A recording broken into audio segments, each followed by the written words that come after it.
Welcome to Politicos mid day news express. నేను మీ రాణి నాయుడు. ఈ రోజు ఇప్పటి వరకు ఉన్న అప్డేట్స్ ఏంటో ఈ బులెటిన్ లో చూద్దాం. ఈ ఏడాది కాలంలో వైసీపీ అధినేత జగన్ పరామర్శించడమే ఎజెండాగా పెట్టుకున్నారని, రాజకీయ ముసుగులో నేరస్తుడు ఉంటే ఎలా ఉంటుందో చూస్తున్నామని రాష్ట్ర హోంమంత్రి వంగల్పూడి అనిత పేర్కొన్నారు. విశాఖలో బుధవారం ఆమె మీడియాతో మాట్లాడారు. నాగమల్లేశ్వరరావు గతేడాది జూన్లో చనిపోతే ఈ రోజు పరామర్శించారు. జగన్ పర్యటనలో రెచ్చగొట్టేలా ఫ్లెక్సీలు పెట్టారు. ర్యాలీలో జగన్ కాన్వాయ్ ఢీకొని వైకాపా కార్యకర్త సింగయ్య చనిపోతే కనీసం స్పందించలేదు అంటూ విమర్శించారు. వైసీపీ అధ్యక్షుడు మాజీ సీఎం వైఎస్ జగన్ పల్నాడు జిల్లా పర్యటనపై ఎస్పీ శ్రీనివాసరావు కీలక వ్యాఖ్యలు చేశారు. పల్నాడు పర్యటనకు ఆంక్షలతో కూడిన అనుమతులు ఇచ్చామని, కానీ ఆంక్షలకు పూర్తి విరుద్ధంగా కార్యక్రమం జరిగిందని తెలిపారు. పోలీసులపై ప్రజాప్రతినిధులు అభ్యంతరకరమైన వ్యాఖ్యలు చేసినట్లు పేర్కొన్నారు. ట్రాఫిక్ సమస్యలు కూడా తీవ్రంగా తలెత్తాయని వెల్లడించారు. ప్రజాప్రతినిధులు సైతం వారి అనుచరులతో తిరగారని, వైసీపీ ఉల్లంఘనలపై న్యాయ సలహాలతో చట్టపరమైన చర్యలు తీసుకుంటామని స్పష్టం చేశారు. సర్వేపల్లి రిజర్వాయర్లో గ్రావెల్ అక్రమ తవ్వకాలు, అనుమతుల కోసం అక్రమ మార్గాలు అనుసరించడం, ఎంపీ మాగుంట శ్రీనివాసులరెడ్డి సంతకం ఫోర్జరీ తదితర ఆరోపణలపై నమోదైన కేసులో ఏటూగా ఉన్న వైసీపీ నెల్లూరు జిల్లా అధ్యక్షుడు మాజీ మంత్రి కాకాని గోవర్ధన్ రెడ్డికి నెల్లూరు న్యాయస్థానం రిమాండ్ విధించింది. వెంకటాచలం పోలీస్ స్టేషన్లో 2021 జూన్ 21న నమోదైన కేసు ఆధారంగా ఈ ఏడాది ఫిబ్రవరి 15న సిఐడి అధికారులు కేసు నమోదు చేశారు. తెలంగాణలో ఇంజనీరింగ్ కౌన్సిలింగ్ ను ప్రస్తుతానికి పాత ఫీజులతోనే కొనసాగించాలని ప్రభుత్వం నిర్ణయించింది. ముఖ్యమంత్రి రేవంత్ రెడ్డి ఇటీవల విద్యాశాఖపై సమీక్ష సందర్భంగా ఇంజనీరింగ్ కళాశాలల రుసుములపై లోతుగా అధ్యయనం చేయాలని, ఆలస్యమైనా పర్వాలేదని విద్యాశాఖ అధికారులకు స్పష్టం చేశారు. మరోవైపు ఏఐసిటిఈ నిర్దేశించిన ప్రకారం ఆగస్టు 14 నాటికి బీటెక్ తరగతులను ప్రారంభించాల్సి ఉన్న నేపథ్యంలో తెలంగాణ ప్రవేశాలు రుసుముల నియంత్రణ మండలి కార్యాలయంలో కమిటీ సమావేశమై ఈ నిర్ణయం తీసుకుంది.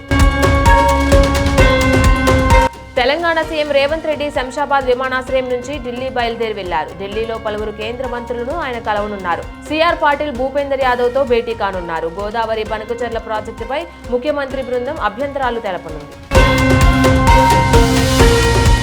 ఏపీ ప్రభుత్వం తలపెట్టిన పోలవరం బనకచెర్ల ప్రాజెక్టు విషయంలో ఏ రాష్ట్రానికి అన్యాయం జరగకుండా నిర్ణయం తీసుకుంటామని కేంద్ర జలశక్తి మంత్రి సిఆర్ పాటిల్ భరోసా ఇచ్చారని కేంద్ర బొగ్గు గనుల శాఖ మంత్రి కిషన్ రెడ్డి వెల్లడించారు. ఈ అంశంపై ఢిల్లీలో సిఆర్ పాటిల్ తో కిషన్ రెడ్డి భేటీ అయ్యారు. అనంతరం ఆయన ఒక ప్రకటన కూడా విడుదల చేశారు. పోలవరం బనకచెర్ల లింక్ ప్రాజెక్టును జలశక్తి మంత్రిత్వ శాఖ నిబంధనలకు అనుగుణంగా పరిశీలించిన తరువాతే నిర్ణయం తీసుకుంటామని సిఆర్ పాటిల్ చెప్పారని పేర్కొన్నారు. తెలంగాణలో రైతు భరోసా పథకం కింద 3వ విడత నిధులను రాష్ట్ర ప్రభుత్వం విడుదల చేసింది. 4 ఎకరాల వరకు 6.33 లక్షల మంది రైతులకు 21.89 లక్షల ఎకరాల కోసం 1313.53 కోట్ల రూపాయలు విడుదల చేసినట్లు వ్యవసాయ శాఖ మంత్రి తుమ్మల నాగేశ్వరరావు తెలిపారు. సచివాలయంలో ఆయన మాట్లాడుతూ ఇప్పటి వరకు మొత్తం 5215.26 కోట్ల రూపాయలు రైతు భరోసా కోసం విడుదల చేసి 58.04 లక్షల మంది రైతులకు సహాయం అందించినట్లు చెప్పారు. గుజరాత్లో ఇటీవల చోటు చేసుకున్న విమాన దుర్ఘటన నేపథ్యంలో విమానాల్లో స్వల్ప సాంకేతిక లోపం తలెత్తినా ప్రయాణికులు తీవ్ర ఆందోళనకు గురవుతున్నారు. తాజాగా ఢిల్లీ నుంచి రాయ్పూర్ బయలుదేరిన ఇండిగో విమానంలో సాంకేతిక సమస్య తలెత్తడం వల్ల విమానం తలుపులు తెరుచుకోలేదు. దీంతో ప్రయాణికులు కొంత కలవరానికి గురయ్యారు. చివరికి సిబ్బంది బయట నుంచి వచ్చి విమానం తలుపులు తెరవడంతో ప్రయాణికులంతా కూడా ఊపిరి పీల్చుకున్నారు. అంతర్జాతీయంగా కీలక పరిణామాలు చోటు చేసుకుంటున్న వేళ Pakistan army chief general Asif Munir America పర్యటన ప్రాధాన్యతను సంతరించుకుంది. ఈ పర్యటనలో భాగంగా ఆయన అమెరికా అధ్యక్షుడైన డొనాల్డ్ ట్రంప్ తో భేటీ అయ్యారు. వైట్ హౌస్ లోని కేబినెట్ రూమ్ లో ట్రంప్ అలాగే జనరల్ మునీర్ కు ప్రత్యేకంగా విందు ఏర్పాట్లు చేయడం విశేషం. సాధారణంగా ఒక దేశ సైన్యాధ్యక్షుడికి అమెరికా అధ్యక్షుడు ఈ స్థాయిలో ఆతిథ్యం ఇవ్వడం చాలా అరుదుగా జరుగుతోంది.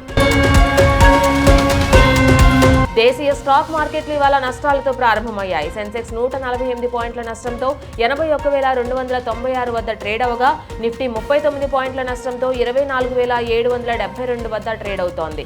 Titan, Maruti Suzuki, Asian paints షేర్లు లాభాల్లో ఉండగా టీసీఎస్, టెక్ మహీంద్రా షేర్లు నష్టాల్లో కొనసాగుతున్నాయి.